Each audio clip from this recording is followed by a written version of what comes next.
Hello again, Michael Ware with the Iowa Firearms Coalition. We're coming to you with our podcast and show today. We have with us Kevin Dixie, also known as KD, from No Other Choice, a naming for the truth. I first noticed him a few years ago when I don't know if it's appropriate to say this, KD, but the short version is I saw what I would characterize as a rant. And this gentleman going on about what we had or had not to be thinking, and how ignorant and silly we were behaving and thinking. And I thought, you know what?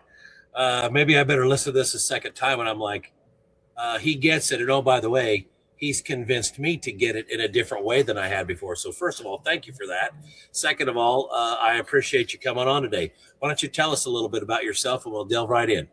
All right, man, I appreciate you having me on today. So my name is, like I said, Kevin Dixie. People call me KD, and on social media, you can find me under The Real NOC for No Other Choice, which is the name of my brand. I'm from St. Louis, Missouri, born and raised. I have been in Atlanta, Georgia for the past 5 or going on 6 years now. Down in the Atlanta area, I moved right at the beginning of the jab era. Came down here for some different opportunities for my family. I'm married, got 2 wonderful kids. I have a son now who's serving in the United States Army. I have a beautiful little girl that's still at home. We're just trying to make it, trying to be like everybody else out there in the world. As far as what I do out in the public, I do a few different things. I'm a community activist and advocate, I should say. I'm sorry. And that means that I try to get my hands in wherever I can. And when I say community, that did start off with Aiming for the Truth, which is my community outreach that comes from areas where I come from. I am from the north side, Walnut Park of St. Louis, Missouri. It's no other way to say it, but it's the place they make movies about, right?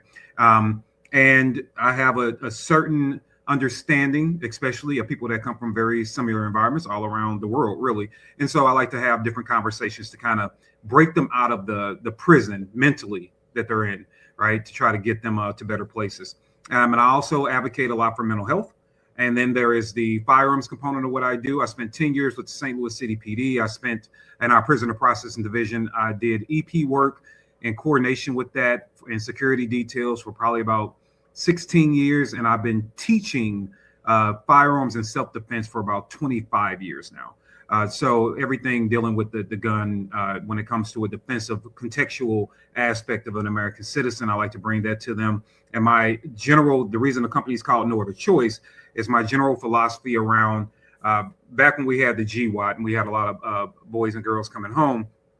A lot of lessons learned, right? You had Desert Storm, and then you had, Iraq and Afghanistan and things like that. And we had people coming home and they had a skill set they wanted to share, right?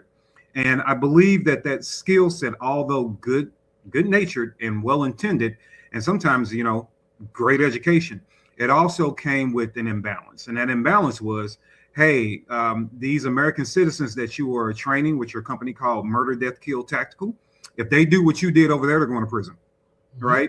And so we have to also understand that understanding how to operate the tool is one thing, but if you don't know how to condition your mind, your body, and your soul for when you can operate it, when you can use it, the laws, the legalities, and all those things, then we're setting people up for failure. And my viewpoint of that was, you teach them to do a thing, but I'm the one that's sending them in prison, right? So let's find a balance here, right, to keep good people out of trouble. And other than that, man, that's what I do. Now I have a 40-acre facility down here south of Atlanta called the Greenwood Project, which is named after the 1921 bombing of Tulsa, Oklahoma. 1923, I'm sorry. I have so many dates in my mind. The bombing of Tulsa, Oklahoma, where they destroyed the Greenwood suburb there, which is a predominantly Black community, and they couldn't defend themselves. So now we are doing a lot of community outreach. We're doing, our plans are to have a garden. We already do different firearms training, outdoor survival skills and things like that on the land, and also firearms training. So it's like the Second Amendment meets a community outreach center, if you will, down there at the Greenwood Project. So we got 40 acres for a very significant reason. And now we're trying to educate young people and families of all types, all sorts, from everywhere, right? We don't discriminate on who we can help. Everybody needs help. All right. So we try to get everybody out there that wants help. Get your kids outside, get them off the tablets, get them to touch some grass, right? Come have a good time, and also teach Americans how to defend themselves. So that's my big focal point right now is the Greenwood Project. We've been owning that for about 3 years now, and we're just trying to push forward with it. So other than that, I travel the country. You might catch me speaking and preaching one day, or on the range the following. I don't know, a little bit of everything. Sorry for the long intro. No, that's perfect. It gives me a lot to think about because, to be honest with you, as you know, a lot of these podcasts, a lot of these shows are, especially IFC's Warrior Wednesday, is completely organic. It's pretty rare that we set up a framework unless it's a guest that says this is the only circumstance in which I'm going to visit with you, which is, again, very rare. But we chase these rabbits. And so there's a few things that you mentioned that a lot of them I know about. Some of them I don't know anything about. So first question, are you finding reluctance in the people that you talk to when they want to come out or when you teach them about the history? When you talked about Oklahoma City, when we think about things like Katrina, when I visit with some of my friends, they're like, oh, come on now. I'm like, no, I don't think you understand. Entire communities were disarmed or kept without access to arms simply because the idea they're more controllable when they're not armed. And then, well, this is America. We don't do that. We haven't done that. I'm like, yes, that's exactly what we've done. And we've done that with enthusiasm. Many people don't believe it. They don't have a sense of their own history, KD, and they also don't have a sense of what to do with it once they're exposed to their history. So are you finding reluctance, or how do people accept some of these messages? Oh, it's all over the board, man. But yeah, there's a fair portion of people that are reluctant. Now, I'll tell you, I actually respect the reluctancy. And because if you are voicing to me that you're reluctant and you're actually talking to me, then you're telling me there's also a chance for me to educate you, right? So I don't mind people being like, hey, I'm just not going to believe everything I hear. You got to give me some evidence, right? I'm totally okay with that. So yeah, I've experienced that. And what I normally like to tell people is setting the framework. See, as Americans, here's one thing that the marketing of America has gotten us to. The marketing of America has told us that to speak ill of America means you don't love her. Yeah. And so you're conditioned, right? If we go, like we're in a conflict now, right? So we get in a conflict and you don't 1,000% support it without any pushback, you don't love America. If you say something about not wanting to pay taxes, you don't love America. Whatever you criticize her on, you were conditioned through marketing and all that to, hey, for love of country, just take it. Don't think about it, right? And I think that when you look at what America was designed to be, right, what the founding fathers really wanted America to be, I'm pretty sure they would have shunned at everything I just said. Like, no, you love the country, you stand up for her, but to love something is to critique it and make it better at the same time. So I think that's where a lot of people coming from. And with that, Americans don't always take things, they get things confused. I don't personally want anybody to internalize guilt like they did the historical thing, right? That's not the point. Like, nobody wants you to do that. But at the same time, we can have a conversation about how the redcoats were so horrible in the 1700s and even 15 and 1600s, which is why we had to run. The founding fathers had to run away from Europe. The Pilgrims had to come here in the whole 9 yards. We can talk about how even the Irish were going through the fathom over there, and that's how they got the nickname potato monkeys, because the only thing they could grow and eat and afford were potatoes, right? And they were treated just 1 or 2 steps above, African American, and all the slaughter and ill things that happened to them. We can have a conversations about how even the Catholics were prosecuted at one point in time in history. They were hung and they were burned as well. And whenever people get to that kind of understanding, they go, oh yeah, they empathize, they sympathize with it. If we talk about what happened in Germany to the Jewish community, then yes, we sympathize with it. And so we can have all those conversations, because in those conversations, America looks like the savior, because all those people ran here for freedom, right? And then with the Jewish situation, we had a whole war, right? So yeah, we are the heroes in that story. But then when we are the monsters in the story, when America is the one, that's why I tell people, man, you just got to get away from your feelings. So if I tell you, for example, real easy example, and this is, once again, this is not telling you need to, I love America, period, point blank. And I'm not going to go overboard to prove that to anybody. I love America. I wake up every day. I do nothing but defend American freedom in one way, shape, form, or fashion. I've also worked behind the scenes and other capacities, helping our boys and girls get warfighting machines over there. So even when it comes to who's buying what and what we're paying for what and what you paid for that screw to go on that F-16, I was involved in that for like 8 years, right? So I have literally served in different capacities to help, right? So the love for country is not to be questioned, and I wouldn't have a son enlisted currently today if I didn't love the country. All right. So it doesn't mean that I love my son. I love him too. You don't think he get on my nerves sometimes? You don't think he challenges me? You don't think I have things I have to critique and mold in him? Right. So let me get off that rant to get to the point. When you look at 1776, right? And I often tell people that we don't know, forget America. We don't know what the world would look like if that didn't happen, right? The entire structure of the world could be totally different, and maybe not in a good way, right? If we didn't have that date. But 1776 is symbolic of freedom.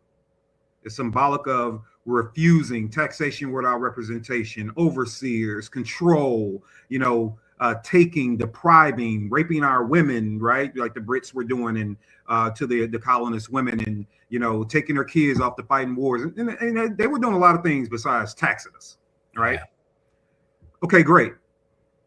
So this is why I want people to understand where other people's perspectives might come from.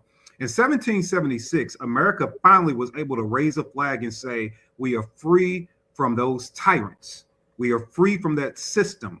We are free to be our own, to pursue our own dreams, while at the same time owning people. So you're celebrating freedom while having slaves.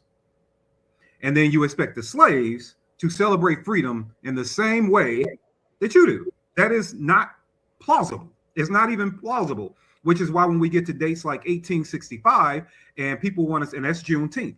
And so when people go, well, I think this is stupid. I don't think that we ought to celebrate this democratic made up holiday called Juneteenth. Just another BLM hoax, really? Well, you might not like the people that are talking about it. And I'm not saying that I like them. You might not appreciate how you found out about it. But when you go back to the historical context of it, 1865 in Galveston, Texas, and the surrounding areas was very important, because that's when 250,000 people found out that they were free and that they had the right to go celebrate the American dream. And you might think that 250,000 people isn't a lot of people, but I want to put you in context of 250,000 people in 1800s. It's a lot of people, right? So finding out that they're free and they're able to go live, and that they have been up under, slavery for 2 additional years that didn't even exist, right? And so that's the reason why individuals celebrate Juneteenth. It's because when everybody in this land was then officially free. And so when you have people that are reluctant and they mock it because of the individuals that are told them, I'm like, well, this is why you don't get people celebrating freedom with you the way that you want to celebrate. Me personally, I celebrate Juneteenth and I celebrate the 4th of July. I'm never turning down 2 barbecues, for one thing, not going to happen. And for the second thing, both of them have extreme importance, right? Like, so they are both important. And when you look at the freedom that was gained in 1865, well, if 1776 is recognized as a date of great freedom, and 1865 is recognized as a great day of freedom to another group of people, then why don't we all just sit and have a conversation about how awesome freedom is? Right. And so when I meet the reluctancy, I try to bring it that way, to be like, no, yeah, I'm not telling Mike to go, oh my God, I can't believe, I don't need your bleeding heart. I don't need that. What I do need is for you to listen to me, have a different perspective, because how great is it that somebody can sit across from you, whether it's with a bourbon, a cigar, with a cup of coffee, and they can sit across from you and say, we both believe overall and love the same country, but we're also going to have a conversation historically and currently about how to keep its citizens educated, informed, and free. And I don't expect you to internalize anything that somebody did 100 years ago, no differently than I don't expect to be blamed for what somebody 1,000 miles from me is currently doing, right? So we just need to have some of those more mature conversations, and I'm just not afraid to get into them. I love them. I'm right there with you. It's I go to a non-denominational church, but if you popped in there, KD, and you weren't there for just a few minutes, you'd be like, hey, Michael, Southern Baptist Church, huh? And that's probably it probably describes it. So when I look around and I invite people and they come in from time to time and whatever else, they're like, man, you guys are big on kicking people in the shin. I'm like, well, how's that? Well, today's sermon was about yada, yada, yada. And it's a church that preaches book, chapter, and verse. So they avoid politics and current events by starting at the beginning of this book and going all the way through it until it's done, right? And I think it's very safe for us to do that. But with the gospel comes a lot of love, a lot of elevation, a lot of good feelings, and a ton of conviction. And sometimes I leave feeling like I've got the beat down, because I have. So when you're going to talk about the things that you're talking about, and we're talking about, 1776 embodies for the nation and maybe for the world a departure from the way that we were going into something else. And oh, by the way, that wasn't entirely true. You know, we need to talk about those things. And if there are feelings that I have that I don't like, if there are things that people draw back away from, maybe that's conviction, maybe it isn't, but it doesn't mean we shouldn't have the conversation. We've come to the point, and you illustrated this earlier, we've come to the point where anything that departs from agreeability is somehow bad. So I can't have a critical thought. I can't approach something with critique without being labeled as I hate that, or I don't want that, or I won't endorse it. I'm like, no, that's not exactly what that means. Although often that can be my posture. What I'm really saying is let's think through this. I'm questioning that. And oh, by the way, it's okay to question this, and we should. We have moved to a place, man, where you see it every day. That's not very welcome. And I personally am tired of being labeled a hater because I had the guts to question something. I mean, we don't have to go very far back in history recently where a whole bunch of us were saying things like, I don't think being forced to wear a piece of t-shirt material over my face is going to necessarily make us safe. You should do this, and you hate the government, you crush the curve, all this other stuff. And I'm like, no, I don't know, man. It just doesn't seem to make sense. And oh, by the way, who do you think you are for telling me that I can't take that posture? So we have these things that go on in daily life. We're just not doing a real good job, in my opinion, of figuring out how to discuss our way through it, or having these kinds of conversations back and forth where we can make sense of something. It seems like we don't even want to do that. Yeah, absolutely. And you know, even with the example you just used with the cloth over your face, it kind of gets into politics a little bit. And that's why I always tell people, like, this entire thing, if you just sit down for a minute and look at it, be a joke.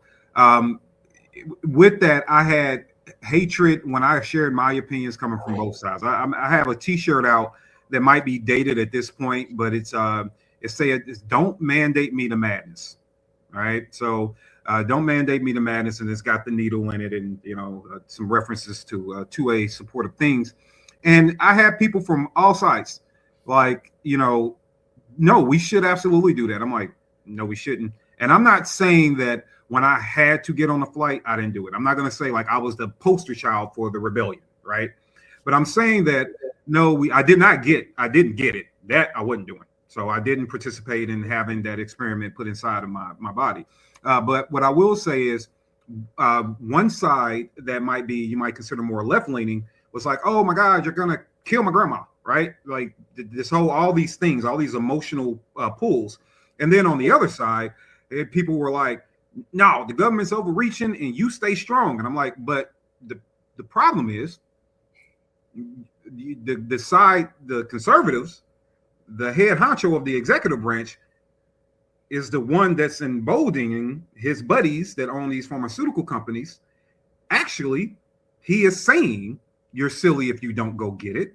And actually, he is telling us that you need to go get it. And so from a political standpoint, I looked and I said to America, I'm like, guys, you might feel a way you feel, but when you start attaching that to your left or your right, and that's the way you're looking at it, you're all going to get played. Because now the people on the left really agree with the leader of the right, because he's saying get the jab. But then he's at the same time telling you that the left lunatics are the ones that are trying to get the country to all stay in the house and shelter in. No, yeah, but you are also, in which, by the way, that means that the left and the right, or at least the executive branch of the right, were also in favor of shutting down businesses, right? They were going into gyms, shutting them down, right? People that resisted. So now what do you do when you're stuck in your tribalism, or you're stuck just believing America's never going to do any wrong? You're confused. Your cognitive dissonance kicks in. And then that's when you get people to just call you names because they don't know what else to do. They're, Yeah, you know, they're like, frustrated. Yeah. yeah. So, you know, Well, you I just have can to, understand the frustration, Katie. I mean, we were then living in a great example of bizarro world. We are still living in bizarro world. It's just not quite so prominent. You know what I mean? So we've had some time that we can forget about it. It's like I went out for a quick jog through the woods and I tripped over a tree root and I fell down and I got dirty, right? And the reality washed over me for a second. And I stood up wondering, saying, man, some of these things are fundamental mistakes, regardless of my ordinary alliances. This, and this don't seem right. And then I quickly was able to dust myself off and continue with my little waltz as if nothing ever happened. I really don't like that idea. I don't like that that's the possibility. I don't like that I happen to believe that that's the reality, because there's a lot of discussions yet to be had. There's a lot of truth that we have fundamentally either denied or haven't even sought. And that's a fundamental problem. It will continue to be a problem. And I think it's well, like it or not, I think it's a forever problem, but it's still one I want to tackle. Yeah. I mean, it will never end, man. And I think the thing for gentlemen that have a little bit of the gray or a lot of the gray or whatever, I think when we start having conversations, we have to stand strong in our conviction, right? Yeah. Because the sad part is that people are, and I'm not saying this in a bad way, like they're horrible, but tribalism is a thing, and people will find a reason to be tribalistic to one particular thing or another, and that gives them a blurred. I mean, yep, your perception is your reality, but your perception is skewed. Mm-hmm. And thus your reality is tainted, right? And I think that we just have to be able to still dive into these conversations and have them, no different than protecting the Second Amendment now, right? And I have a conversation with folks. I'm like, hey, you guys do realize that, you know, like all the horrible stuff we have going on in Virginia, all the continuous attacks we have in California, Lord forbid what's going on in Colorado, right? Like all these different attacks all over the country, right? Some are making the national news and some are just creeping their way up slowly. And everybody's like, well, we want the DOJ to come in and persecute. And the DOJ has been actively threatening a couple of states, but nothing's really going to happen because you do understand that your DOJ is not pro-gun, right? Right. But when you say that to people that are MAGA or conservative, they immediately call me a left-wing lunatic. I'm like, when have you ever seen me ever say vote this way or vote that way or support this person, that person? I'm apolitical. I don't do that. I just do truth and information. So no, but that's all they know how to do is just call you a name of the opposite of what you're thinking. Same way when I say no, leave my guns alone. And no, that's actually a good policy and it's conservative. Then all of a sudden it's, oh, you hate your own skin, right? You're racist to your own people. There's all kind of crazy mess that happens. But when I say in truth, like, no, the DOJ is not pro 2A. Hey, well, Trump took the tax step down to $0. Here's the problem with that. You do understand that now he has set a precedent that number is a variable, right? So $0 today, $75 in a month. Next president comes in, who I'm frightened to say I think might be Gavin Newsom. Okay, nightmares do exist; they are real. And now we're looking at, I don't know, could it be $3,000, $5,000? Because you created a variable. So, but when having that conversation with individuals, they become reluctant because they're like, no. I was like, no, Pam Bondi was the biggest supporter of red flag law. She sat in the office with Trump and they had a whole conversation about it. Trump told you he doesn't like due process because it takes too long. I am not making up the words. He said it in front of the cameras, right? And then to get back into this term, he's still continuing down that same path, right? One of the things about Alex Preddy, say what you want about it, but the one thing I think a lot of pro 2A people disagree with was like, whoa, what's up with this whole you can't have a gun with 2 magazines talk? Like what? No, now you want to critique him or critique the cop and then critique away. But when you start saying that Americans, one, don't have the right to express their First Amendment because they are in possession of their Second Amendment, now it is up to you to blend those things properly. That's up to the individual. That's what freedom's about.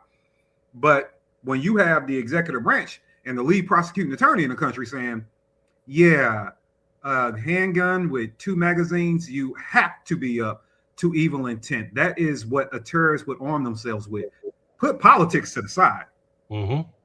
Why are we talking like that? But when you talk to certain Americans, they just go, "No, you're with the left." I'm like, "Am I really, dude?" And then when you talk to the left, they're like, "No, you just you believe in all the hatred and you just want guns to murder our children." I'm like, you know what? No. All y'all need Jesus and some help. Yeah. Well, it was amazing how quickly people found themselves with their common alliances rather than purity or truth. And the reason that I'm putting it to you like that, because you touched on it earlier, we tend to wander quickly when any situation arises into subjectivity.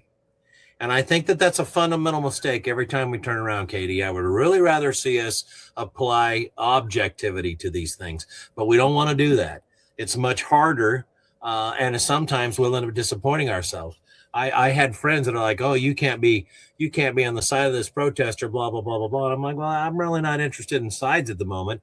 I'm hearing people say that he shouldn't have been able to have a firearm to protect himself if he's going to go protest. I don't think that that's a true statement. I'm not sure that I would agree with that. And oh, by the way, isn't his life worth protecting?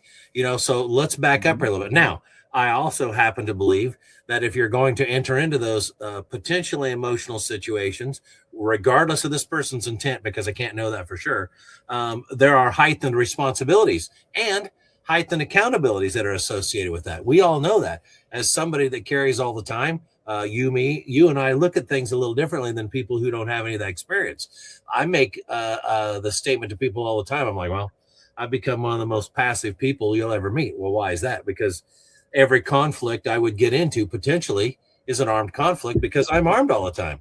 So when I see scuffles going on, unless somebody actually looks like they potentially need help per se, I find myself backing up because I don't want to be part of some stupidity or some tomfoolery, right? Right. And I think that that's a benefit or an ongoing idea that people who carry have. I mean, I've got to be very careful, and I've got to be very, I'm very accountable, but I've got to be very calculated. And so that's changed the nature of how I approach these things. But that doesn't mean that I would say, well, I'm going to a protest. I'm going to go stand up for what I believe is right and protest against something I think is wrong. Therefore, I can't exercise the Second Amendment simultaneously. Wrong. That is not the truth. And since we approach these things again, subjectively instead of objectively, we get it wrong. And that's fundamentally going to be there for a long, long time. Yep. Totally agree. Well, I want to, just for everybody's edification here, let me add to the stage your website. And this is No Other Choice. So that's how you would type it in your browser, nootherchoice.com. And this is where you can find some of Katie's stuff, his training, his philosophy. I've noticed there's a big emphasis on community. And then also, we haven't discussed at all aiming for the truth in some of these community outreaches or some of these community programs. So what do you want to talk about first? You want to talk about training or aiming for the truth? What do you prefer? We can talk about training. Okay, go ahead, please. So my philosophy with training is simply this. When it says be prepared when there's no other choice, from seeing what happens to a lot of good people when they make bad decisions over my small role in law enforcement for a decade and some change, what I wanted people to understand is this. You should extend God's grace and mercy to others as you would want to extend it to you, as long as you don't allow yourself or another innocent person to be harmed.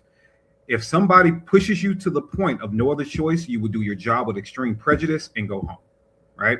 So we have to, that mentality, I know has saved a lot of people.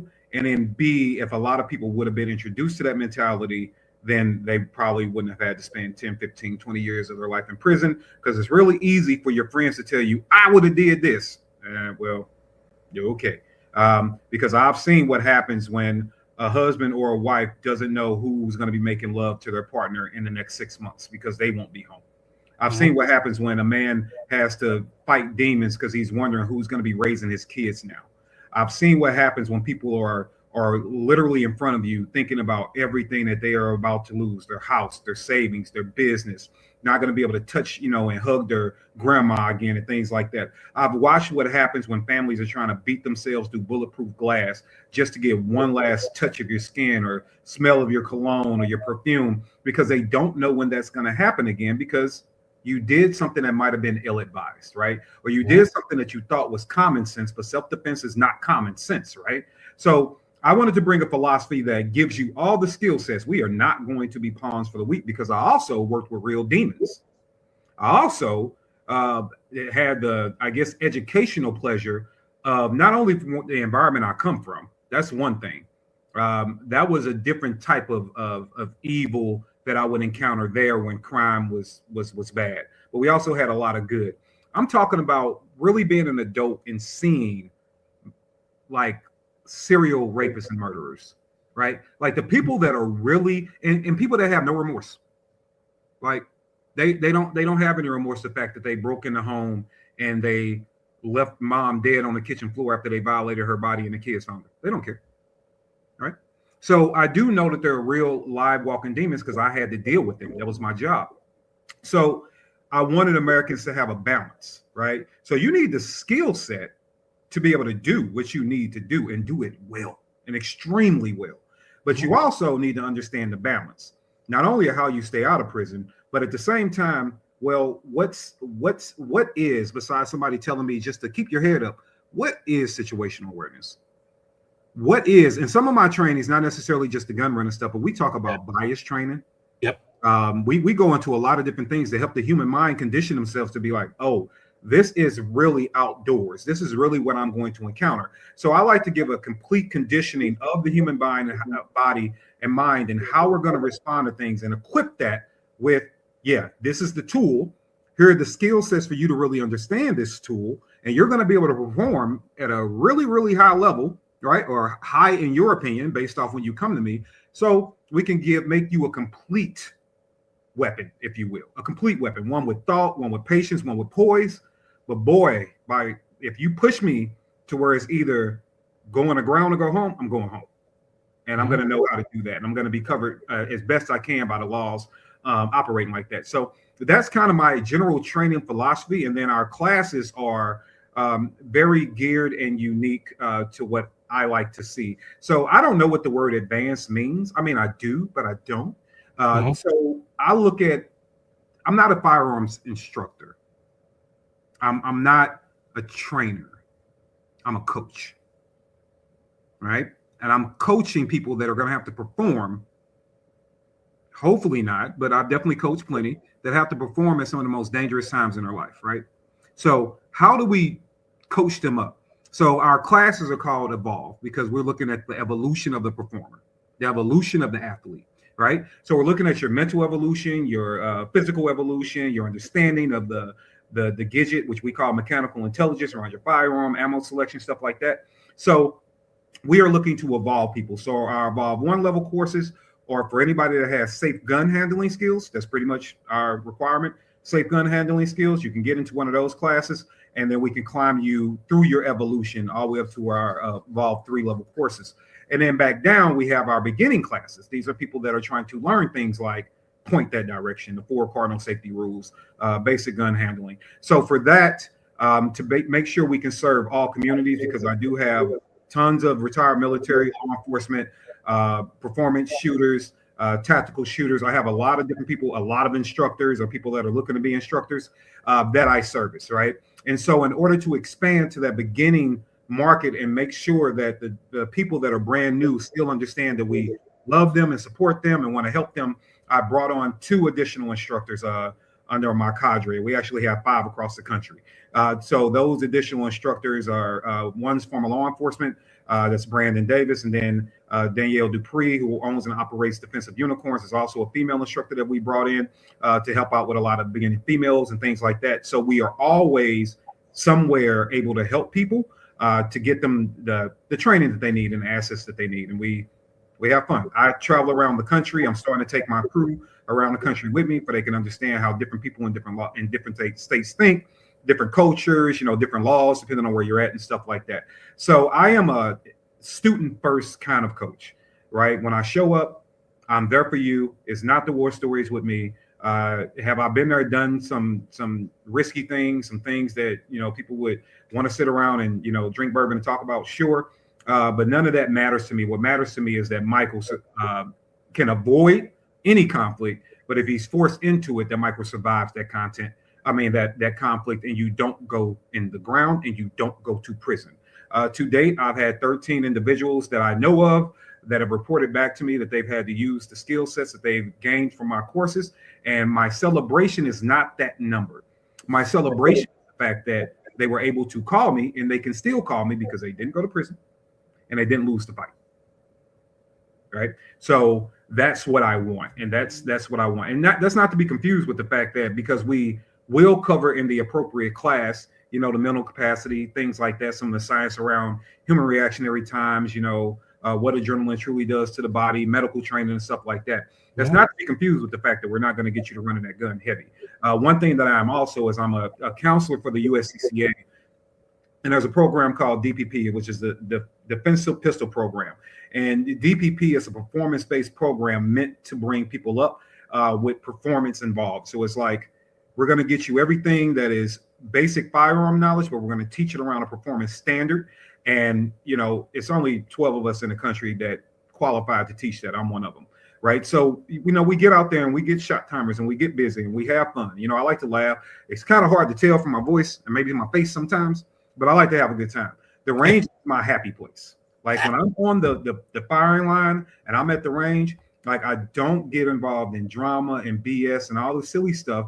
And I don't even allow it to come to my class, because for those 8 to 9 hours and that one day, man, this is just, it's fun. It's learning the thing. It's having a good time. It's challenging ourselves.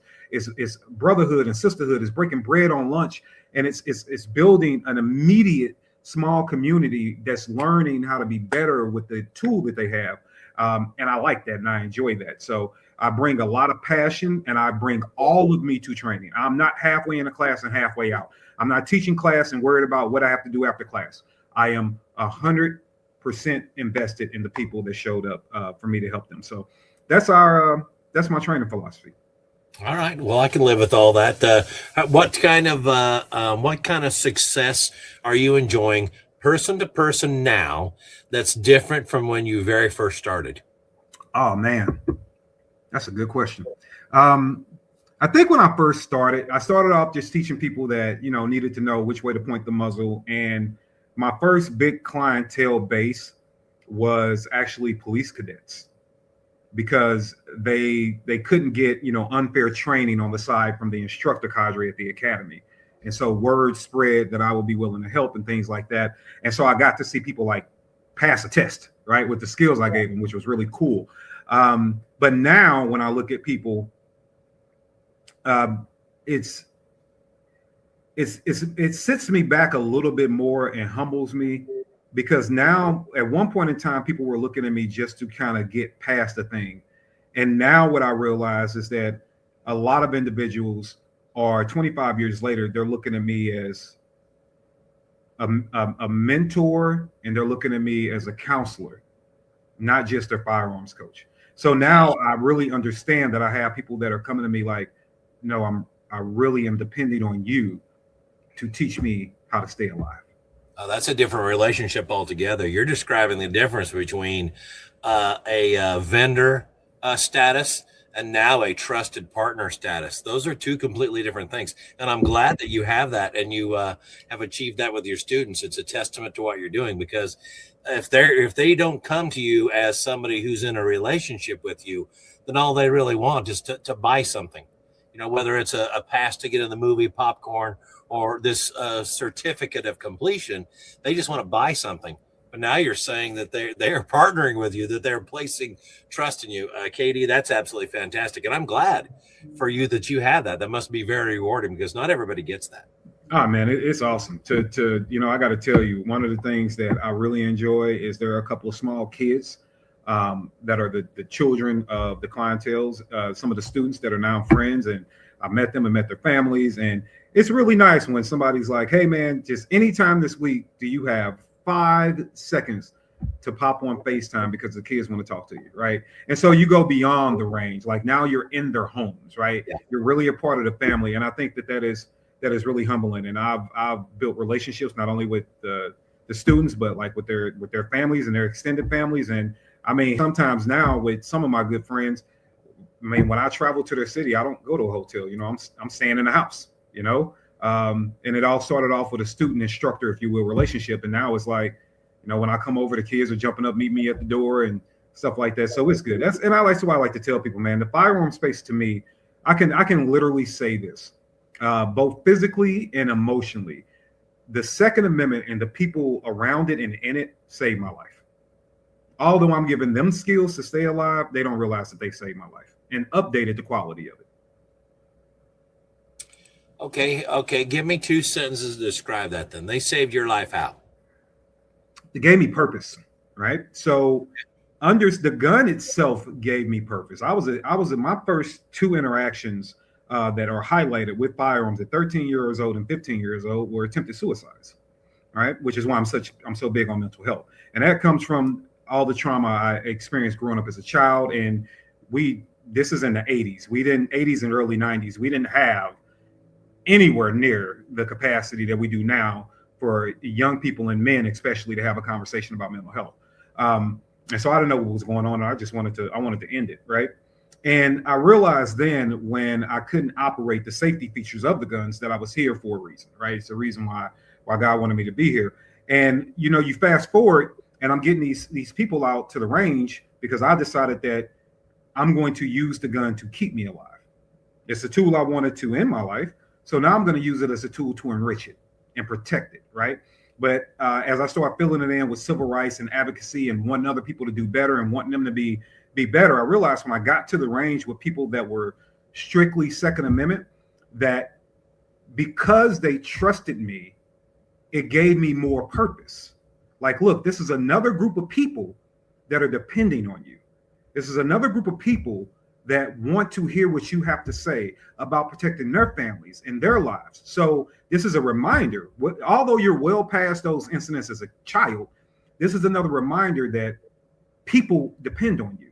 And so when I got out to the range and I got with those people, and in order to keep them informed, guess what? I had to keep going back to the drawing board. I had to keep taking classes. I had to keep opening my mind and learning new things. And then I became so enriched in the culture of training and education and 2A that I found like-mindedness. Oh, yeah. I found people that would, you know, talk to me. And when I was stressed out, now I had somebody to vent to, right? When they were stressed out, they could vent. And I'm like, oh, okay. And then challenging me, because I get a lot of pushback, but then people that I could push back on and educate. So it's like, oh, dude, this is bigger than a transactional situation for you. Yes. This industry and the people that are affiliated with it or in it literally updated your quality of life, which never allowed me, which is a part of the reason I was never allowed to look back at what I tried to do as a teenager and say that is an option. It is no longer an option, even down to understanding that if I was to let the mentality of that 15-year-old show back up in a 45-year-old and I was able to succumb to that kind of thought process, I would be letting everyone, not only that loves me down, but I will be letting everyone that is always dependent on me to fight for the 2A, to stand up for them and their families, I will be letting all of them down because I become another statistic for anti-freedom type people to take our rights away, right? So everything that they have given me, from the conversation to the, man, you know, I'm a kid from the inner city. And all of a sudden, you know, I look up and I blink and I'm in my late 20s. And because of what I'm doing and how I'm trying to do it and the advocacy work and getting out on the range with people, I'm in whatever happened, Kansas, Iowa, you know, Kentucky, Tennessee. I'm in all these small, you know, redneck areas, if you will, with a lot of these people. And I'm also in cities around the country and I'm with a lot of Black people as well. But I'm just highlighting this one particular group for a second. And when I will be with them and I will be exchanging these ideas and conversations and then be welcome into your home. You know, be welcome to stay the night on your couch, or, hey, we prepared the guest room for you, or, hey, man, I saw you smoking this cigar. I bought you a box of them, right? Hey, come to the bonfire after class. Hey, we're having dinner because you're in town. And it also saved me from this, not saying a lot of this isn't true, but it gave me such a stronger perspective of this is the country I love. Mm-hmm. Not just what we might see on the media, right? Even though some of that is true. Yeah. This is the country I love. And it also brought me stronger in my advocacy for civil rights, because now, because of everything I learned through the Second Amendment, now I learned this in my early 20s, I can now go back to my community and be like, hey, we have been looking at this the wrong way for a long time. Here is the perception. And now let me also give you historically, since I've always studied that, historically how these things align. And let me show you that we are not the evil monsters that they portray us to be on the news. As a matter of fact, let me walk you back through time and show you how we got here, right? And then what the Second Amendment can do for you, how it's been used against you. You know, all the way down to, did you know that at one point in time, it was actually illegal for you to own a gun as a black man? Do you know, Mike, that there are still, and if people weren't there to witness this, they wouldn't believe it. And I'm just going to say it because of context. I had a couple of white buddies in town, right? And we took them to a urban spot, if you will, right? Real nice people though. We go there, we having the cigars and we're talking and we're hanging out, and it's good times. And we start getting into a conversation about guns, right? You can't get a bunch of gun folks around without eventually it coming up. And we start getting into a conversation about guns. And one of my white friend is kind of like, nah, you're full of it, dude. I said, no, there literally are black people today that think it's illegal today. This was like 2023, 24, that think it is illegal for them to actually own a firearm. And he was like, nope, y'all full of shit. Behind us happens to be this other group of people, and they happen to be black. And the guy, one of them is, he's got, long dreadlocks, gold teeth in his mouth. Now, I'm from the area. I know this is all fashion, right? But if you were just stereotyping him, you'd be like, okay, that's a big, scary dude. He's about 6'2", 6'3", about 275, 280, big boy. And he just leans over and goes, hey, I hear y'all talking a lot about these guns, and I'm assuming y'all got guns on you, right? I'm like, yes, sir. Yeah, that's a fact. And he says, y'all do know y'all can go to prison for that, right? Like, so if you're gonna talk about having a gun on you, talk a little bit lower, man, because we can't have guns. And then I just looked at my white friend, and he just sat back in his chair like, holy shit. I said, I told you. And so then we had to educate him. In order to educate him, I went to my car and got one of my buddies went to his car and got a gun that was still in the case, and brought the gun in the case and set it down on the tabletop and opened it up, right? To be like, now you can be in possession of guns, right? So it also gave me more to take back to my immediate community. So all these things, and I know you said 2 sentences, but I talk a lot. All these things kept me alive, and they gave me purpose, and they gave me drive. So that's another reason why, man, I don't argue with people in the two-way space. And sometimes people go, you see this guy critiquing this guy's training style, or I'm not saying I don't have conversations about it, but as far as like using my public voice and going out there, I can't, because I don't want to I come from chaos. It wasn't even called violence. It was Tuesday. It's what I grew up in. It was nothing to come outside and see dead bodies on the street. It was nothing. The cemeteries were right across the street. I lived across the street, literally 1, 2, 3, 4, 5. 5 houses down across the street, there is the city's largest cemetery, right? So we saw our friends repeatedly, or their family members, get killed. You come outside, okay, cops around, you see another sheet, you know what that means. You're getting chased, you're getting shot at. You might have to do some other things to defend yourself. We understand that stabbings, overdoses, prostitution, gangbanging, all of it right at your front door. You don't have to go watch this on the news. All these things and the consequences of them are happening right there. So I understand that. And because I understand the chaos and what true chaos is, it's like, if the Second Amendment brings me peace, then I'm not going to introduce chaos to it. Right. So that's why I don't argue a lot with people and stuff like that. But that's my love and how it saved my life. Well, everything that you're mentioning, frankly, and I'm sure that you're aware of this, is basically a scriptural parallel. You're saying, I find meaning and purpose in this. This is how I calibrate my moral compass. You're saying I found friends that I didn't know I had by virtue of them being in this community that I travel in. Well, those are brothers and sisters coming alongside one another. I've heard a lot of missionaries tell me that when they go to town, they never have to go to a hotel because everybody's raising their hand saying, "Hey, take my spare room, take my bed, I'll sleep on the couch," whatever it may be. But that's not uncommon at all. So it doesn't surprise me a bit that you're seeing and experiencing these things in this realm in this way, especially when you add in what you mentioned about the chaos, if you will, the environment that was normalized or normal for you, to leave that and say, man, I'd sure like to leave as much of that behind me as possible. And anybody else that wants to be free of that chaos is welcome to come under my shelter or come under my wing a little bit. If I have that, I'll share that with you, and I'll appreciate getting it back from you in reciprocity. Those are the basics. This is the decency associated with civil rights, as long as they're understood well and practiced well. So I'm glad that you're having those experiences. I'm really, really tickled about that. And you probably have stories a mile long where people are taking what you're offering them and saying, I didn't have any idea. I didn't know it could be like this. I just assumed that the things, we grew up in a community that thought that we couldn't own guns. And now we're out there side by side with you doing these things, and we have a better understanding of what civil rights are and how they're practiced. Thank you for that. And oh, by the way, I never thought I'd be here. You probably have hundreds of stories like that. I don't know, but that must be very rewarding, very fulfilling. It is. It really is. It really is, which is another beautiful thing, even with the outreach, right? And when we talk about things like aiming for the truth, which I'm under the process of actually changing the name. We're going to let that one go and start a new one because of state tax laws and all that being in a different state now, but same core program.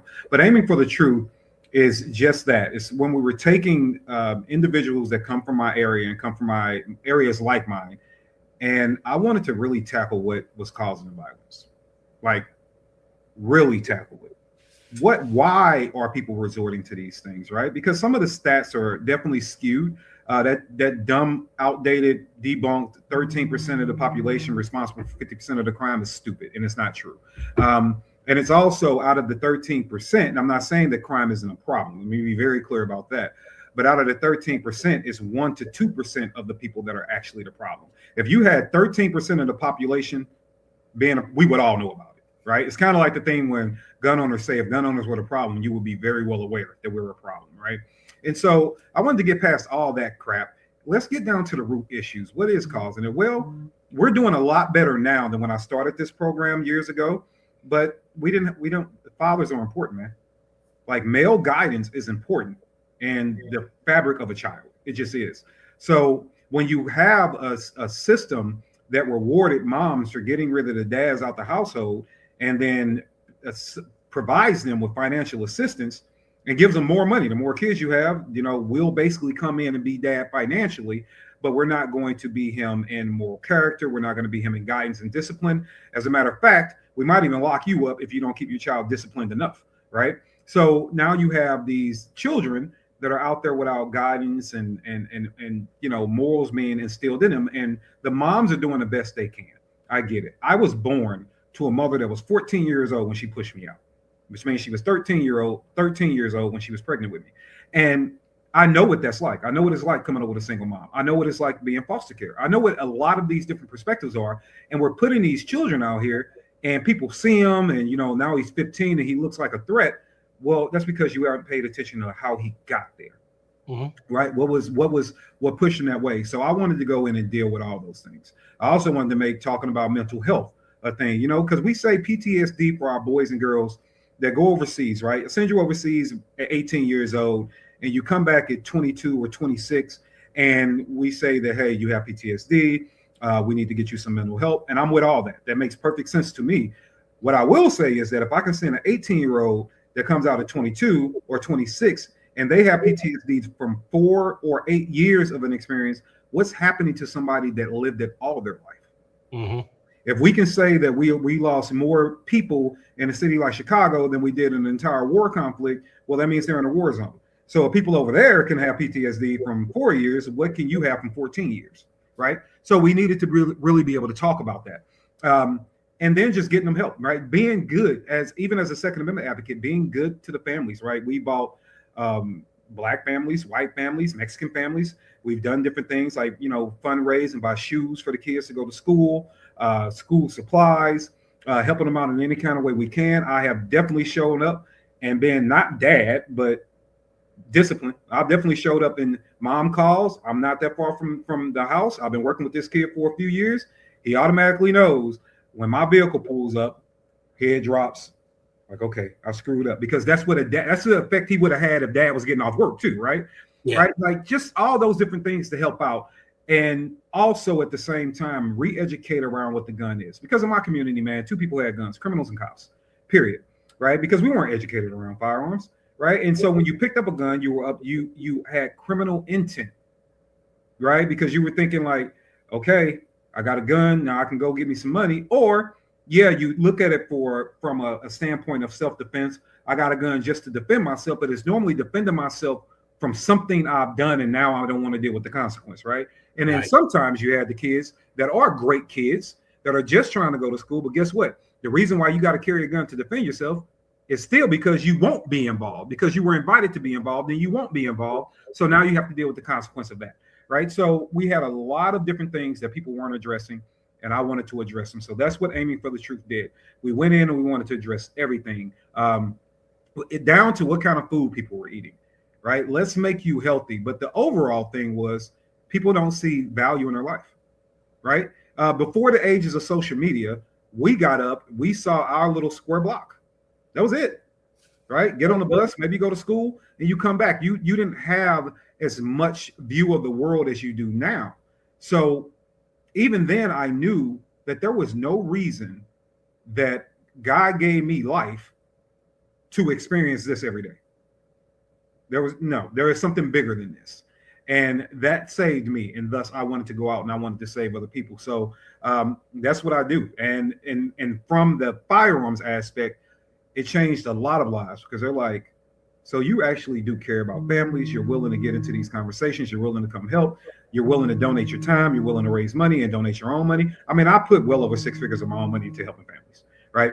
You want to do this and you want to do that. And then at the same time, you carry a gun every day. Well, yeah, I carry a gun every day, right? And forget my experience and where I come from and where I got my training, and I'll forget that. Because when I'm standing in front of them, I'm just a guy, right? But I'm standing in front of them, but now they get the image of someone who's bringing prosperity and is armed. You get it? It's not somebody that was just outside or is committing criminal activities and they're displaying to you a gun. That goes back to the criminal aspect.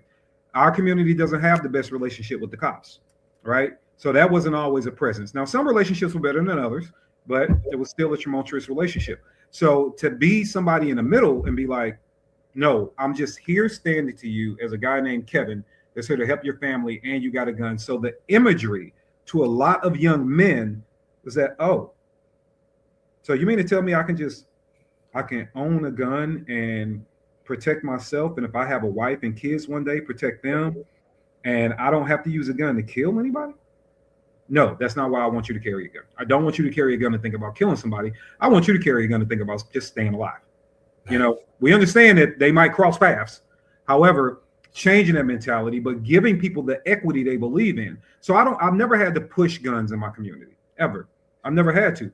What I needed to do was remind people and help them find the value in themselves, the equity in their lives, and then let you know the way you defend the equity is through the Second Amendment. You know, I used to think that this barrier that you're touching on or you're talking about was almost solely an issue of color for the kind of communities that you're describing. And I'm sure that probably is still there. It appears to be there in some way. But I ended up having a conversation. I don't know how many episodes it's been ago. I enjoyed the heck out of it. It was one of my personal favorites. A gentleman named Reverend Ken Blanchard was on the program. Mm-hmm. and we had a tremendous conversation. I kind of pulled him out of retirement a little bit. I begged him enough. He finally said, yes, I'll come on. Anyway, we had a great conversation. He told me straight up when he was a pup, he's like, we lived out in the sticks, you know, and I think I don't remember if he said he was raised by his grandfolks or aunt and uncle. I don't remember which, primarily. Anyway, he would say when they would leave the country, when they would leave the lesser populated areas out in the boonies, and they go into the city and visit family, and they would talk about, you know, getting together and shooting and stuff that they had done, that his relatives would literally told him, you can't be talking about that around here.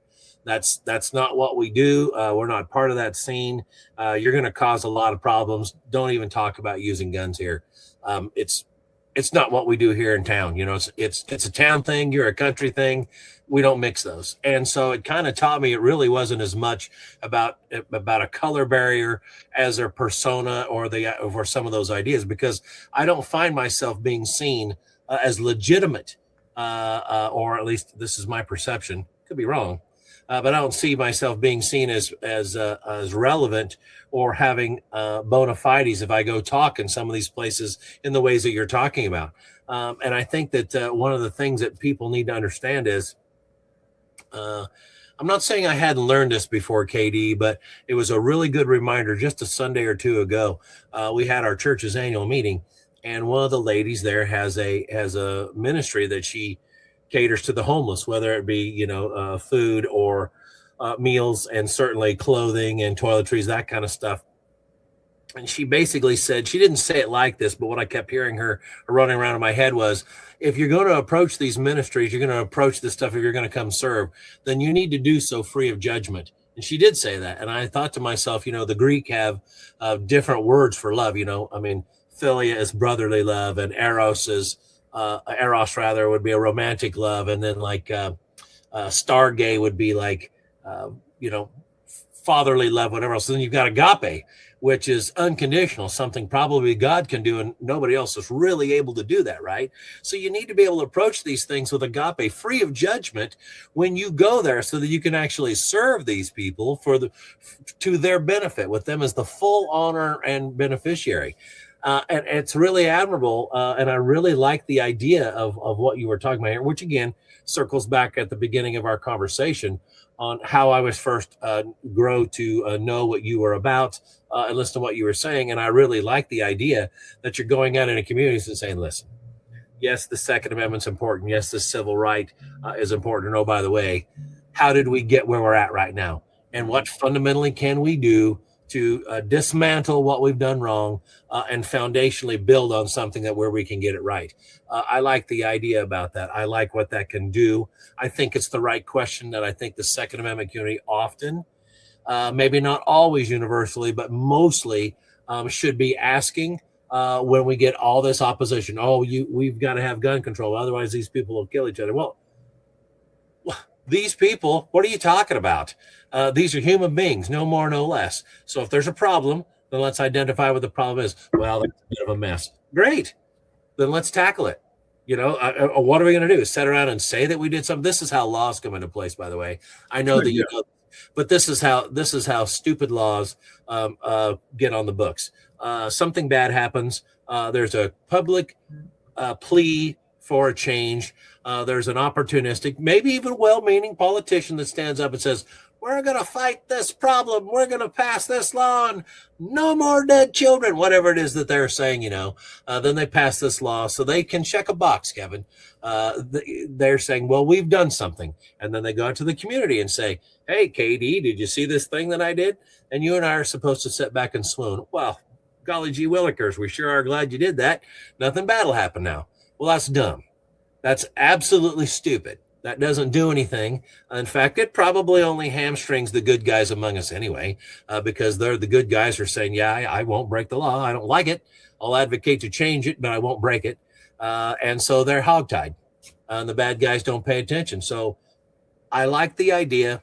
I'm jumping ahead to our conversation, but if you're moving away from aiming for the truth, and you're remarketing it, do you have a name for it yet, or is that inappropriate to ask? Oh, no. It'll. I have to check what's already out there, but it's going to be something Greenwood, right? And that's going to be named after the project we have here. Same philosophy though. The philosophy is not changing. The core values aren't changing. We just have to, once again, we have to raise enough money to actually pay for the new 501(c) platform. This stuff is expensive, but we'll get that done, and then we'll start running it under that disguise. But no, none of that's changed. And to the individuals that fall into what you were just describing, you know, about how we get new laws because they're having some of these silly conversations. I want to educate people on something. One, when it comes to violence, right? Remember that statistics can be skewed, right? Numbers are true and real, but stats can be persuaded. So when we have, let's just call it gang violence, when we have this gang violence, then I would ask everybody, what is more reported on? The gang violence in pick said city, or the gang violence from a particular group, or the gang violence from the mongrels and the Hells Angels? Right? Some of the most violent gangs, Hells Angels, are everywhere. They're on several continents, right? But we don't talk about their level of violence unless we're watching, you know, when they shot up a casino or something like that, right? And then you have to ask yourself why. Well, why don't we talk about the level of violence? They're more organized crime, right? Versus street crime. So we start having all those conversations because somebody is trying to get you to view a certain group of people in a certain way. Because I can tell you that a lot of individuals that happen to fit that stereotype, that happen to fit it visually, would protect you. If you came into my neighborhood, Mike, as a man who I knew wasn't from around there, and I was one of those people, and I'm like, hey, you know, I noticed that you might get out and maybe you're making yourself look like a soft target. There are plenty of people that will go, hey, you know, have a conversation with you, and we're building a link. And even if I conversate with you like, hey, man, okay, you're here to fix the house? Cool, no problem. Hey, you know, do it. Make sure you leave your truck locked. Don't leave your truck unlocked because, you know, crackhead Larry from going here, he's going to steal that power tool. All right, leave it locked. All right, go in, go out, do your thing, and, you know, leave on time. Cool. I'm having this conversation with you. So when I go back and other people like, yo, what's going on with him? Mike, cool, man. He's just over there working on the house. Matter of fact, he said he might give us a good bid when we try to get this back porch done over here. Cool. Everybody leaves you alone. Nobody's trying to hurt people. You know, and one thing that bothers me about the Second Amendment community is every time that they view a group of individuals online, they all of a sudden start planning these safaris.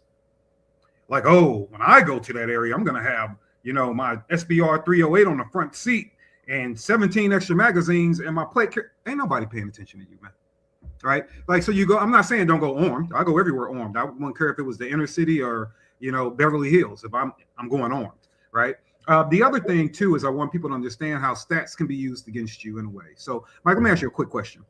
I cannot tell you how this is going to end for you. I am unable to tell you that. But what I can tell you is that you have a choice. You get to make a choice. In the morning, you can wake up and you're going to go to, say, a Walmart. And I'm going to tell you, when you wake up and go to this Walmart, you potentially are going to get, no, not potentially, you're going to get in a gunfight. Okay? You're going to get in a gunfight in Walmart's parking lot. You are the good guy in the situation. I can't tell you that.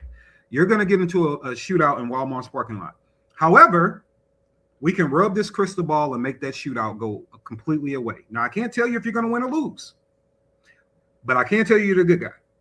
But we can make the entire situation go away, the entire thing.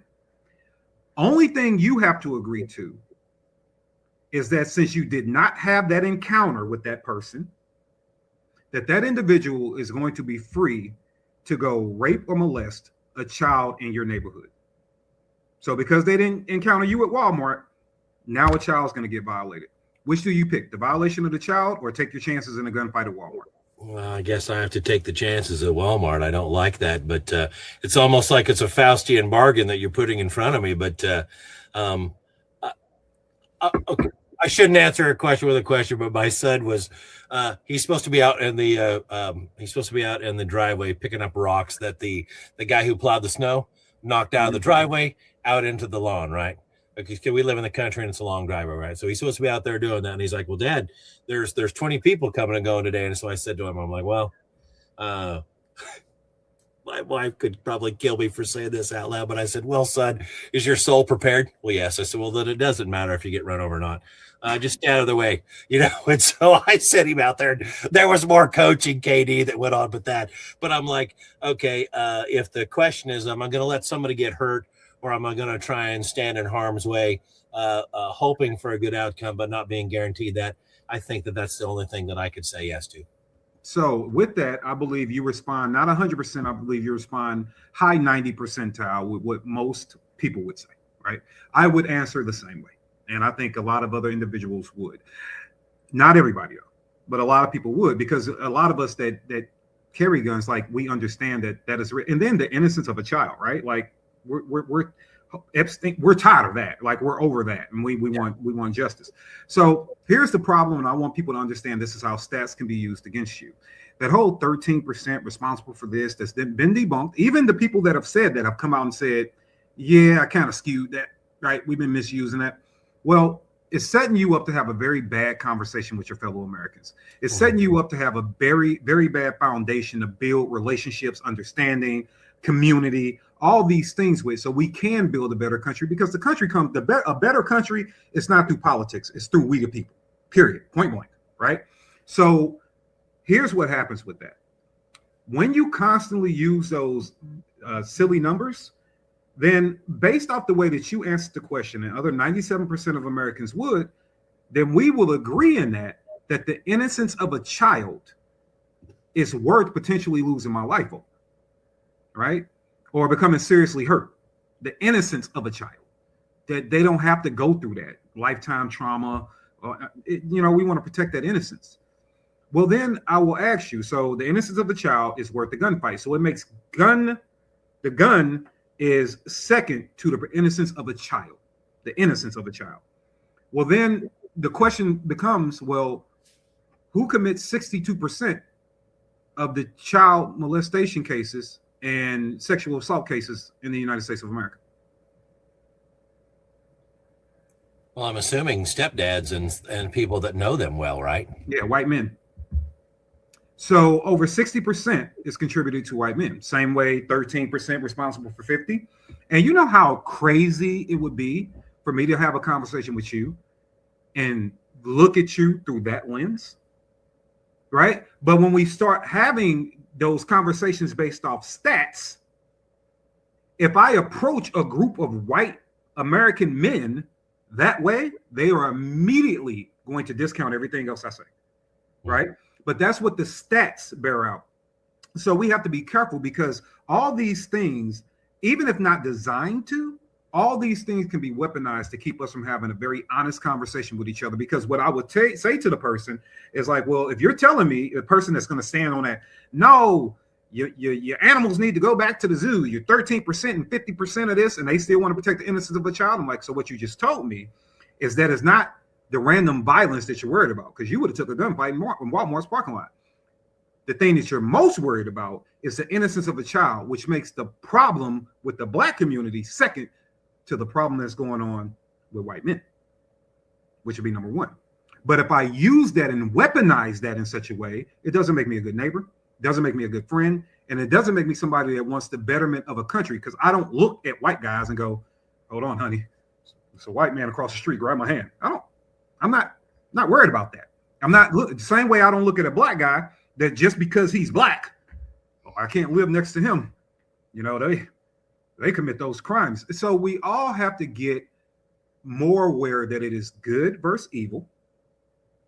Doesn't matter what skin tone it comes in. There are going to be certain things that are going to make you uncomfortable, that other people have perspective. One of the most beautiful moments I ever had, Mike, was in Washington, D.C. I got the privilege of speaking at the nation's capital. And one of the most beautiful moments I had was with a woman from rural Pennsylvania. And so she listened to me speak, and I had a line that was, it took an hour and a half for me to get through everybody that was waiting to talk to me. One of the most beautiful moments of my life. And 90% of that line was white Americans. All right. They just wanted to talk. They wanted to shake my hand. They wanted to discuss things with me. And some of them had some pushback, which was cool. We were adults about it, right? We had the conversation. But this woman said to me, you said on stage that I've never taken an opportunity to look at America through your eyes. But collectively, we've forced our vision and our view upon you. And I clarified, well, not you as an individual, but the media, the marketing, stuff like that. And she started to cry.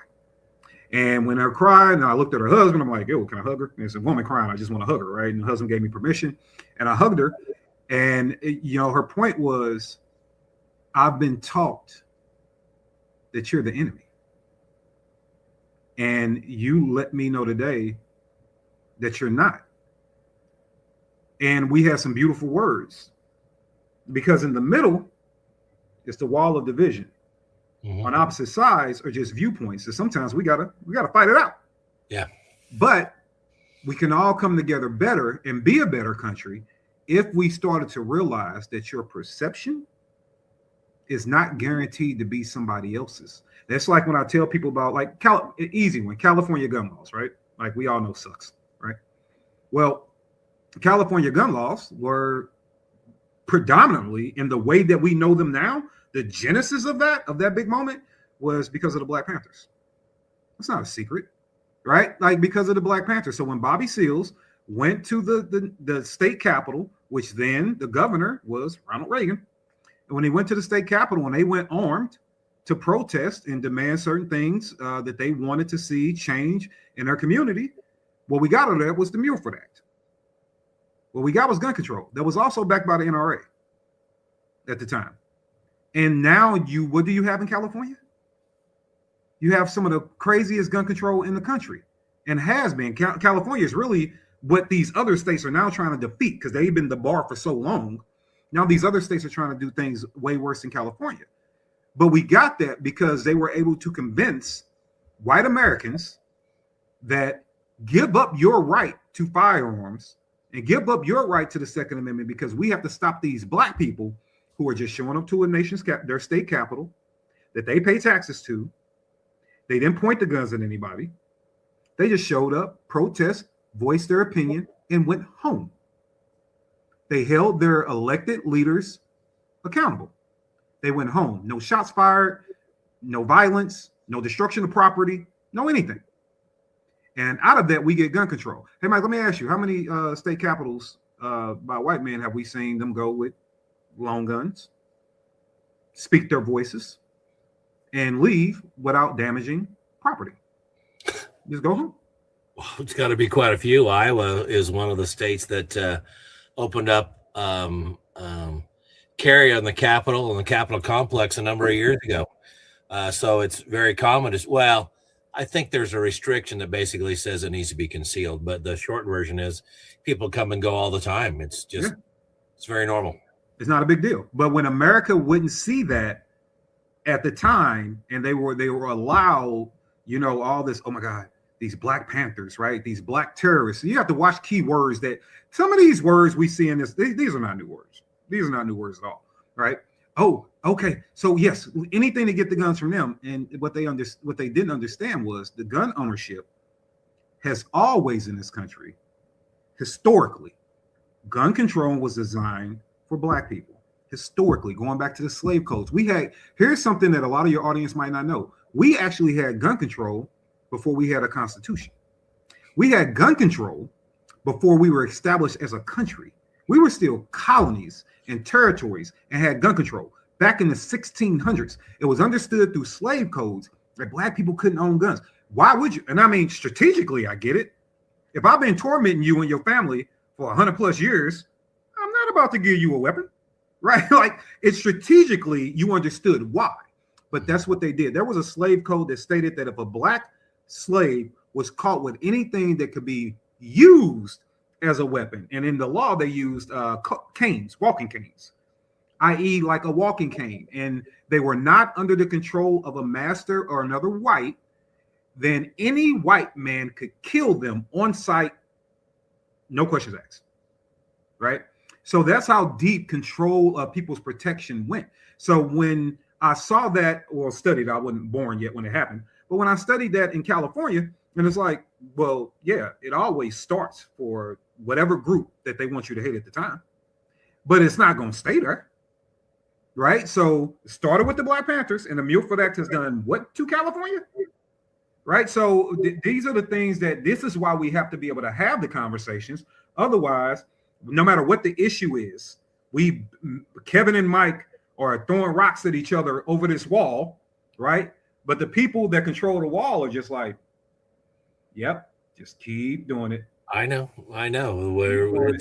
I'm not saying it's all a huge conspiracy. That's not what I'm suggesting, but I'm saying it's advantageous to the people who watch the fighting to see the fight continue, especially knowing they're not in it. They have created a situation or encouraged a situation where Katie says one thing, my opinion, my values, whatever, doesn't make any difference. They're interchangeable words. And Michael says, no, my opinion, my values are something else. So we've drawn this metaphorical line through the sand. You're not going to cross it. I'm not going to cross it. So we sit there squabbling, and that's inherently a stupid thing. We don't want to be in that position. It's kind of funny that you're talking about essentially Jim Crow laws across the board, because I can remember the first few times that I leveled or levied that moniker at somebody who was advocating for gun control, and these people seemed to think that they were, God's gift to a lawmaker or whatever else. And I'm like, well, you can keep your Jim Crow laws. I'm not interested in them. And he's like, what? And I said, that's where all this stuff was born. I said, gun control has its roots, has its birth in Jim Crow laws, where somebody decided it's easier to keep these people in check when we put laws on the books that allow us to do that. And so what happens when we do gun control now? You don't look at it like they're Jim Crow laws, but they still are. No, they're not. I'm like, yes, they are, because I can tell you who they affect disproportionately. They affect people of color and people of low socioeconomic status across the board. Those people universally get their rear ends kicked by gun control every time you turn around. You can't say it's not true. It is fundamentally a true statement to say that. Oh, I reject that. I'm like, well, you can reject it if you want. It doesn't make it less true. So again, you can keep Jim Crow and your gun control. I'll keep freedom and liberty. And yes, what I'm suggesting is messy. It's hard, and it requires a great deal from us, but it's better than the idea that you're pushing forth. Regardless of how well-intentioned you are, you've got it wrong and you don't understand your history. I'll help you with it if you want. I'll give you that commitment. I won't knowingly lead you astray, and I'll love you as best I can. But the truth is going to hurt. So you might as well come around to it now. And I have rare occasions where I get a taker on that, KD, but most of the time, folks don't want to talk about the history. They don't want to actually understand. They're much happier with living the way that they are. Yeah, for sure. That's one reason why I made a mistake some years ago. And I went to they wanted to have a debate at a local high school. I'm talking about Moms Demand Action, Missouri chapter, back when I was back home in Missouri. And they wanted to have a debate with a local gun shop owner around gun control laws. And they wanted it in a high school, in a suburban high school, on purpose, right? And he's a very passionate guy, the Second Amendment through and through, and was like, called me and said, dude, I'm not gonna be able to control my emotions. You gotta take this one. I don't care what I'll put gas in your car, whatever, you gotta take this one. I was like, no, you're gonna buy me dinner, but okay, I'll take it, right? And so, I by the way, right. And so I went to this high school. I'm no stranger to debates.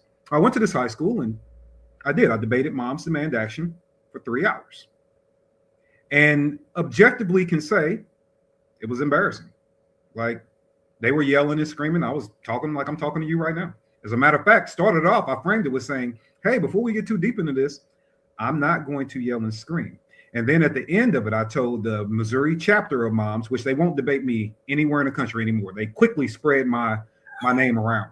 And I said, hey, I just wanted to tell you, you see how you could yell and scream and do all those things? Because I had to educate her on the fact that you guys aren't about the Black community. Like, you're just not, right? And I had to give them Jim Crow lessons and slave code lessons and all that.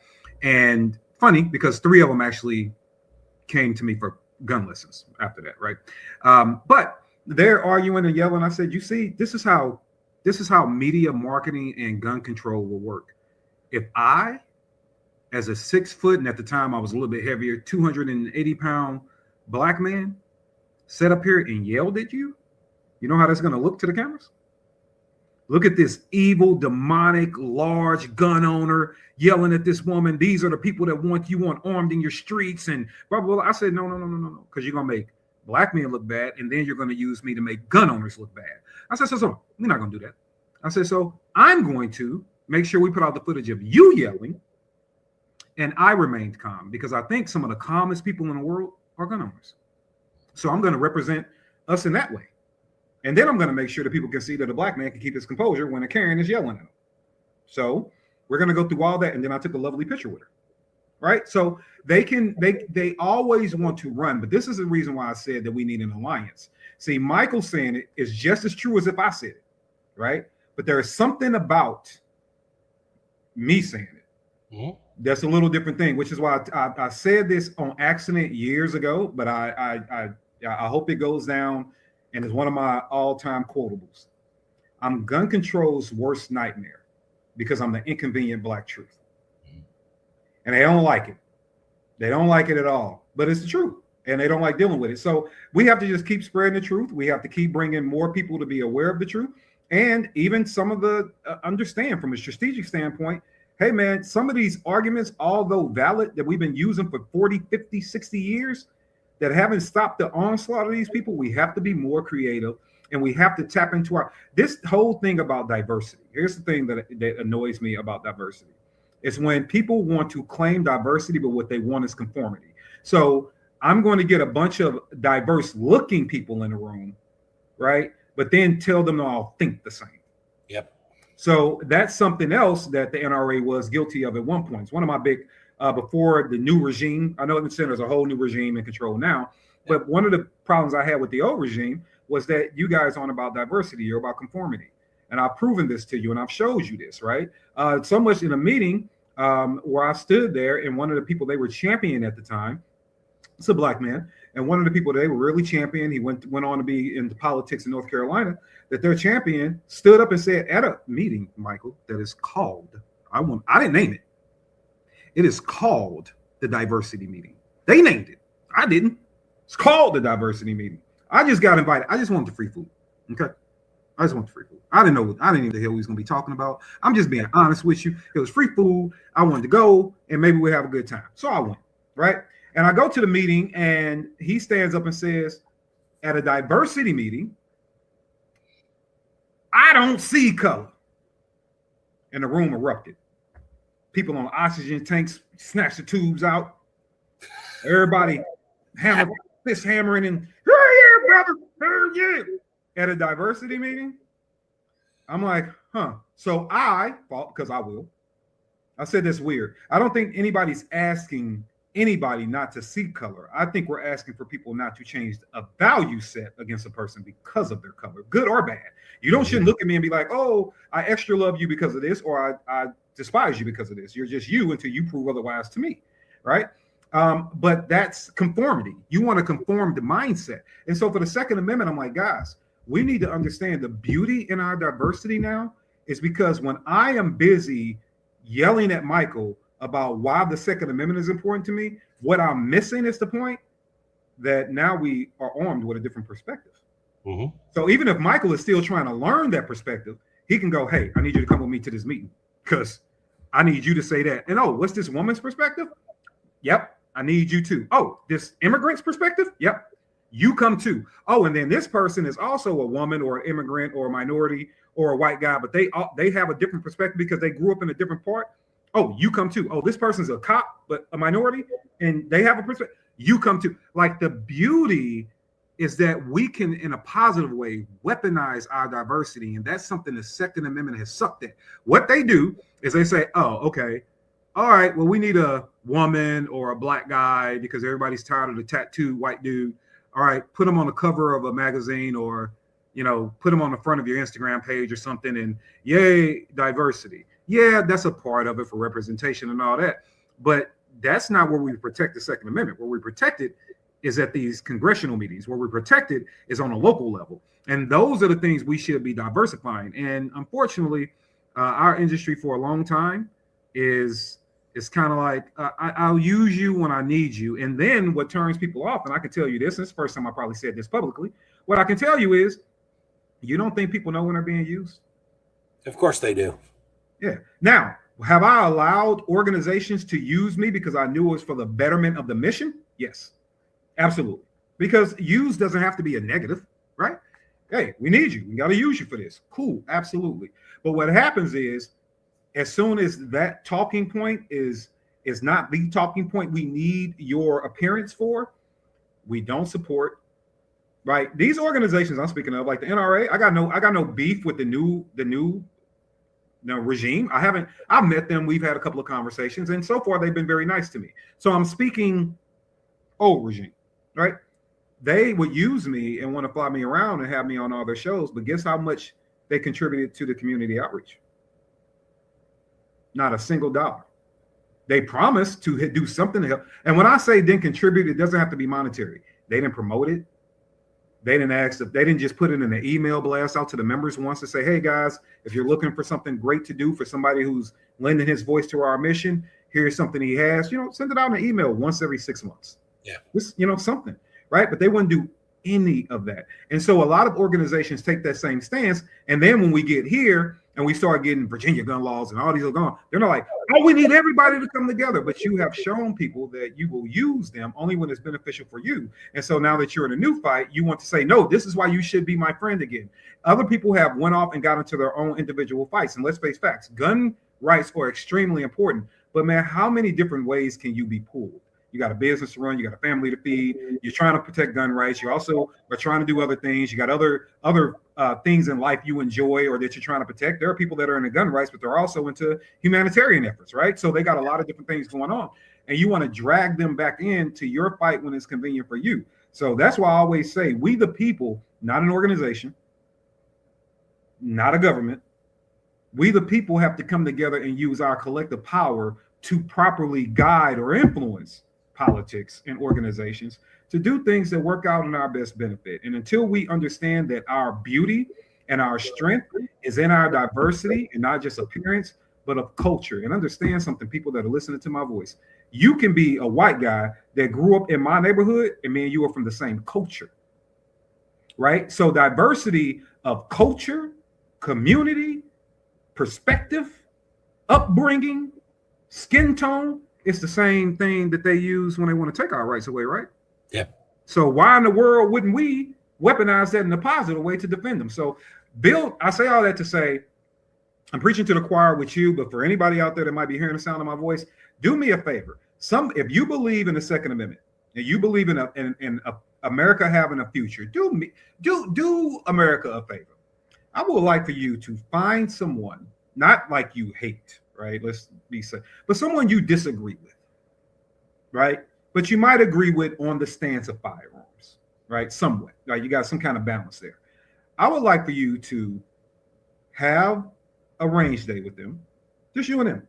Go to the range, shoot a couple rounds, and then afterwards go eat. Wash your hands, and then afterwards go eat. And while you're conversating, I want you to spend 70% of the time listening. Mm-hmm. Just listening. I would like for your other 30% to be asking questions or asking for explanation of points you might not have got. I don't even want you to have a rebuttal. Just ask the right questions and listen.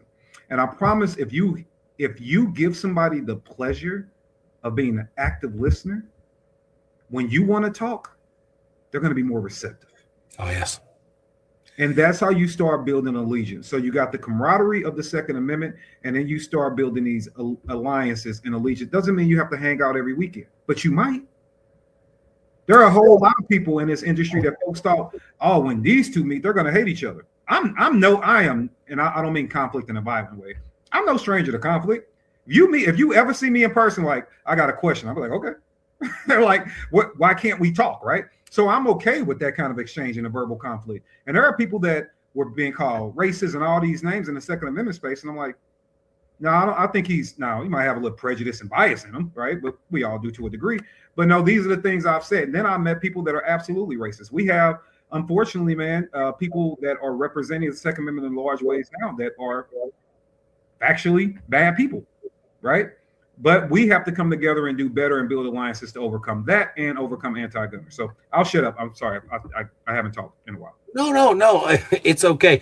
It's interesting that you're talking about that, and we're coming to the end of our conversation here, and we're talking about best ways to communicate. I help run a NRA State Association monthly meeting where we invite people from all these 50, well, actually it's more than that because Puerto Rico and a few other places. All these folks come on to a Zoom platform, and what's coming up in a week is it's best practices for face-to-face communication. I mean, we've worked very hard as groups on how we're going to message people through email and our social media, whatever else, getting AI tools to help us, some of those other things, right? And I said, you guys, me, a lot of us, still don't do it well when we're standing there at an event or a trade show or face-to-face. We don't really visit with people well. Some of us do, but most don't. And so that's the topic of our conversation coming up, is best practices for active listening. Are you willing to listen to somebody the majority of the time? Are you willing to take a posture in terms of your body language that's not aggressive? Are you willing to hear what they have to say? And then, oh, by the way, regurgitate little pieces of it back so that they understand that you're listening and that you are making sure you're not miscommunicating back something they're not saying for clarity, so that there's mutuality and an understanding, and then moving forward on that. So the things that you're talking about are that you're challenging everybody here to do, me included, are apropos. We should be doing that because the communication barrier is what's going to continue to hogtie us. When you talked about diversity, the first thing I thought of is, well, you get all these folks in a room with different perspectives from different cultures, with different experiences, different things that have shaped their view of reality, then you're going to have a lot of kittens to chase in that room. You know what I mean? You're going to have to herd a lot of cats. Well, they may have lots of different perspectives, some of which would have less value, some of which would have more value, and towards the common goal. But if you don't establish, this is the common goal, this is the civil right we're talking about, this is the context of the civil right, now let's bring all our experiences in here and see what we can do. That's one thing. But if we're going to do it so we can say, well, we've got these boxes checked, therefore, well, that's just dumb. That's a waste of everybody's time. And you're right, people are being used. And so you're really not even respecting or honoring people if you're going to include them based on a box being checked. You want these people there so they can help towards this common goal, this unified goal. So that has to be established up front. I don't know if very many people are still doing a good job of that. They may have at one time, and maybe we're trending back that way again. I don't know. But if you're being invited to something that you don't understand what the common goal is, why you're supposed to be there, you probably had not to go. And I don't care what we're talking about. I don't care if this is an issue of color or diversity or even the subject matter. If you really don't know what it is these people are doing and they haven't communicated that effectively, why would you bother? So I don't know. Do you disagree with that, or have I wandered off the reservation? No, I totally agree with it. That's why I believe that more productive conversation is fruitful. One other challenge I will give to you and the individuals that you guys are, since you're already opened that conversation about communication, consider who you are. And what I mean by that is a lot of times we overlook it, right? If I have RBF, and I have to be aware of that when I'm talking to people, right? So, KD, I find it very hard to believe. I don't know. People always assume I'm so mean, right? Until I get to talking to them, then they're like, oh, okay, you're not that bad, right? But I understand that going in. So if you you just have to be honest about, like, how large are you, right? Do you fit a stereotype that these people might be intimidated by? A large white man with tattoos, and do you look like a biker, right? Might they be intimidated by bikers, right? So just understanding who you are and what people might stereotype you before you enter a conversation, you can then disarm them, right? So if I am a scary looking individual to you, or I believe I will be, the first thing I do is say, hey, how are you? My name is, with a smile. All right. Oh, and then when I shake their hands, I'm shaking a man's hand, obviously firm. A woman's hand, very soft, very delicate. Hey, how are you? And then I make sure that I keep my hands somewhere where they can see them, and a very pleasant, and so that starts to disarm the person. So then they feel, they let that fear go, And then they'll talk to you more about what the problem is. But I think a lot of times in communication, we forget that. Like if you walk up on somebody and they can be physically, I mean, think about the way we talk to kids, right? Think about how many times adults that don't really know kids have to communicate with them and they kneel down on one knee to look the kid in the face. That's right. Right. Yep. You're on their level. Yeah. You're letting them know, hey, I'm not here to hurt you. I'm not here to, I'm talking to you, but I don't mean any harm. Right. Because to them, we're ginormous. Right. So it's one of the things I will say, consider who you are, consider what you bring, and please don't go in screaming and yelling. Because once you do that, I mean, save that for your TikTok or your Instagram. Because once you do that, all you're doing really is arming them with more evidence about why you shouldn't be trusted. Because they're not going to take your screaming and yelling as your passion and your love for freedom and democracy. They're going to take it as you are an uncontrollable lunatic that wants all the guns you can get to go kill more kids. I agree. Kevin Dixie, also known as KD from No Other Choice. That's nootherchoice.com. Thank you for your time today. Thank you for the prep that went into this this discussion. Thank you for your candor. I've appreciated visiting with you. I've appreciated following you over the years. I'd like to have you back. And I'm certainly interested in learning more about the upcoming project. And it's Greenwood something on down the line. And and I think that that's an interesting bit of a history. I'll admit freely that most of the time guests don't pull one over on me, or they're not able to tell me something that I don't know of or about. But I'm going to have to go investigate that history myself. It's very